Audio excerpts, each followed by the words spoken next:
Kwa wakati huu hapa tunaungana na afisa habari wa kikosi cha Singida Black Stars Hussein Fuhel Masanza. Fuhel, habari za Zanzibar? Naona sasa hivi kuna swaga mpya, scarf shingoni. Hongera. Mtangazaji pekee anayetamka majina yangu matatu ya kwenye passport. Bana, asante sana. Hii swaga hii ya bendera mpya ya scarf ya Tanzania ni alama ya uwakilishi wetu kwenye michuano mikubwa ya Afrika. Tunaiwakilisha nchi yetu ya Tanzania. Kwa hiyo hii mtaiona sana kipindi hiki ambacho tunashiriki michuano hii. Lakini Zanzibar ni kwema, alhamdulillah, tumewasili salama hapa.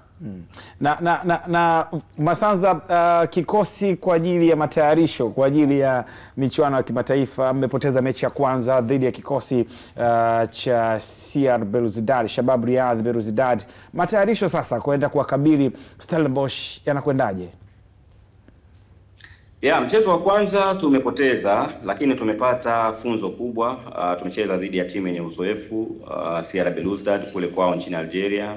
Mechi ilikuwa nzuri, lakini tulipoteza kwa dakika zile 10 za mwanzo na tumerudi mchezoni ikawa too late. Lakini yale tumeyachukua, na kocha Miguel Gamondi ameyasisitiza sana kwenye uwanja wa mazoezi kuhakikisha kwamba mechi ya pili tunajitahidi wachezaji wanapambana mapema, hasa dakika za awali tunapocheza na timu zenye uzoefu, kumaliza mchezo na sisi. Kwa hiyo naweza nikasema so far maandalizi yanaenda vizuri, tathmini imeshafanyika ya kutosha, na tumeanzia maandalizi jijini Dar es Salaam juzi, na jana tukasafiri kuja hapa Zanzibar kwa ajili ya kufanya maandalizi ya sehemu kubwa ya mechi. Ya maandalizi yanafanyikia hapa Zanzibar kwa sababu mechi tutacheza hapa, na tumesafiri na kikosi chote. Wachezaji wote wa Singida Black Stars wapo visiwani Zanzibar ili kumpa fursa mwalimu kuwa na machaguzi mengi kuelekea mchezo huu muhimu dhidi ya Stellenbosch ambao utacheza Jumapili ya tarehe 30 saa 1 usiku kwenye uwanja wa New Aman Stadium. Mechi yenu ya kwanza katika hatua ya ligi ya kombe ya shirikisho barani Afrika, hatua ya makundi. Kama uongozi, kitu gani mmekichukua kama chanya baada ya kuanza sasa mbilinge rasmi hizi?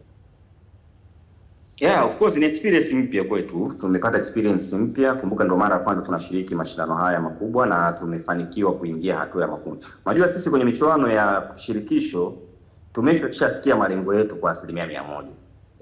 Yani sisi tuliweka malengo ya kuingia makundi na tumeingia makundi.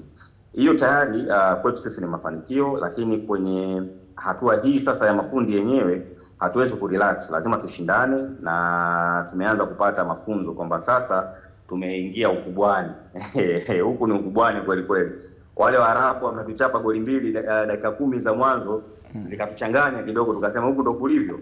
Lakini tunashukuru, imekuwa ni fursa nzuri. Kutazama hata wenzetu huko nyuma, wakati wanaanza kuingia kwenye hizi hatua, watu walikuwa wanachezea goli 5, goli 3, lakini walikuwa ni sehemu, ni process ya kujifunza na kuweza kufanya vizuri. Kwa hata sisi tunapitia mchakato huo, lakini sisi angalau mchakato wetu haujawa na maumivu makali sana, na tunaomba mpaka mwisho tutakapomaliza kwenye hizi mechi za group letu tusipitie maumivu hayo makali. Na bado mimi na matumaini makubwa kama uongozi, tunaamini bado tuna fursa ya kufanya vizuri. Zimebaki mechi 5 ambazo tukizitumia vizuri huenda tukavuka hata hatua hii kwenda robo finali. Inawezekana kabisa, na mimi tunajitazama sisi kama surprise package kwenye michuano ya kombe la shirikisho msimu huu.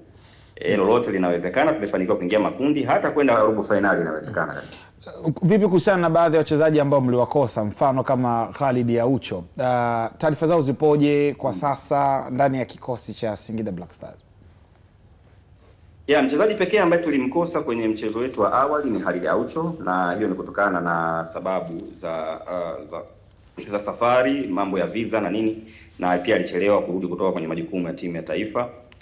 Kwa ni Khalid Aucho peke yake. Lakini safari hii Khalid Aucho tutakuwa naye na tumesafiri naye kuja hapa visiwani Zanzibar. Tabaki ni kazi ya mwalimu, kama yupo kwenye mipango yake basi mashabiki wa Singida Black Stars na mashabiki wa soka Tanzania wanaoipenda timu yetu wanaweza kumuona tena Khalid Aucho uwanjani kwenye mechi ya Jumapili dhidi ya Stellenbosch. Na sisi wachezaji wetu wote wako timamu na wako imara kweli kweli. Kila mchezaji sasa hivi anatamani kupata nafasi ya kwenda kuitetea Singida Black Stars uwanjani. Kwa hiyo tuombeane kheri mpaka siku ya mechi, wachezaji wasiwe na changamoto yoyote, ili twende tukaiwakilishe vizuri nchi yetu. Na Gamondi hapendi kufungwa mara mbili. Nadhani watu wanamjua vizuri. Miguel Gamondi sio kocha ambaye atakubali kupoteza mfululizo. Dhamira yake ni kwenda kuhakikisha kwamba anafuta makosa aliyojitokeza kwenye mchezo wa kwanza dhidi ya Algeria.